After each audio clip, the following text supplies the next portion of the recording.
When COVID hit, many people facing layoffs and financial woes made the pandemic pivot. One of the hardest hit businesses, travel. With planes and cruises grounded, our own travel guru, Lorraine Simpson, knows just what it takes to reinvent yourself. So, Lorraine, we discussed via DM on Instagram during this time.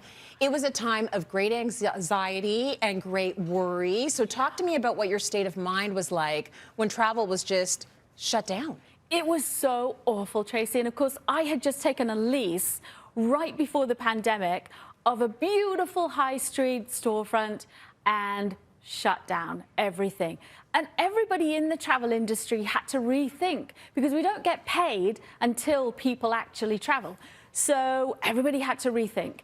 And, you know, you sort of think, well, how am I going to pay the bills? What am I going to do for the rent and all of that? It was really, really tough. The anxiety was huge. Families, it was just really difficult. So a lot of my friends did change careers. And, you know, it was just a way of paying the bills. Yeah. So for me, we decided, I know this is a crazy idea, but we decided, sat around the table and said, OK, we're going to open a coffee shop.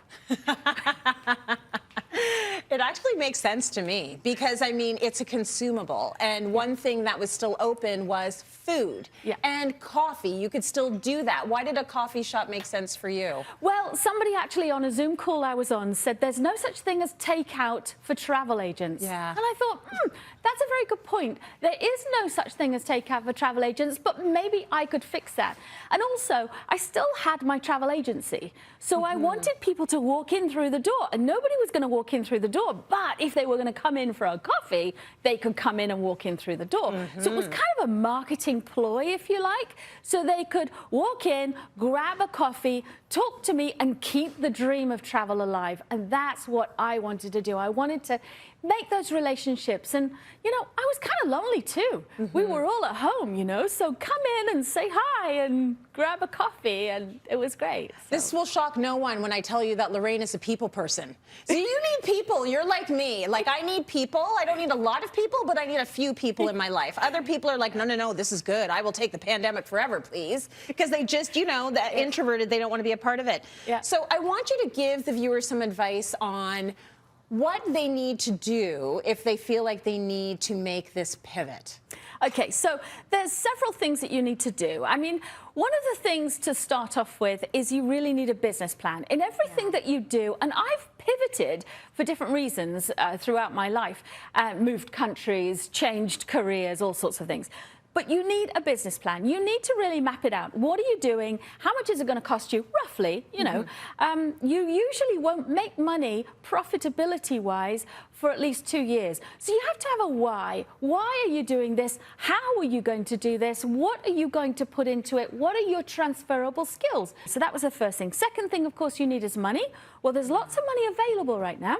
COVID loans available. That's how I did it. Took a COVID loan.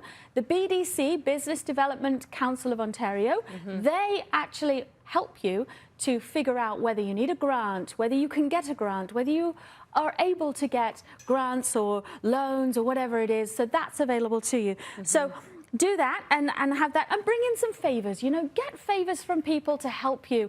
My partner, Keith, he built the coffee bar, but we found old barn board from a barn in Woodstock. But we got it cheaper if we went there and pulled it off with a crowbar ourselves. So we did that in the middle of winter. Doing this, it was a way that I could also support other people, like the farmer that we bought the barn board off. You know, the kids are baristas, and we support local. We found a lady who had also lost her job in COVID, and she makes teas. So it was perfect, and we liked her so much, we hired her as our manager because we love her. So. Yeah, so this is really a beautiful story, and I like that you were inspired by the Cityline DIY spirit as well, for all of those projects you did to build up your shop. But this is the creativity that has come out of people's hunger to stay in the game because the bills have to be paid. So I want you to maybe talk to us a little bit, even though we're almost out of time.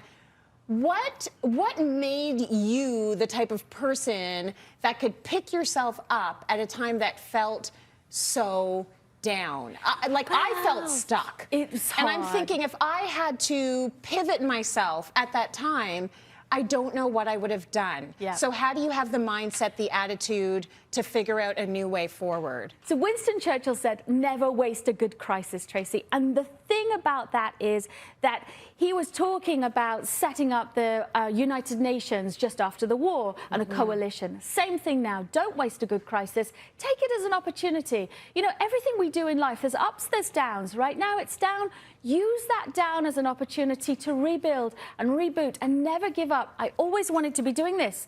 49 years it took me to talk about travel on TV, and now I get to do this on a regular basis. I never gave up that dream, and right now maybe it's time to change your dreams and do something that you've always wanted to do. Take that opportunity, grab it by the horns and go for it, and let's brew this. Yeah, let's brew this. I love it with the catchphrases and everything for business. Look at you. Thank you so much, Lorraine. Thank So you, inspirational. Tracy.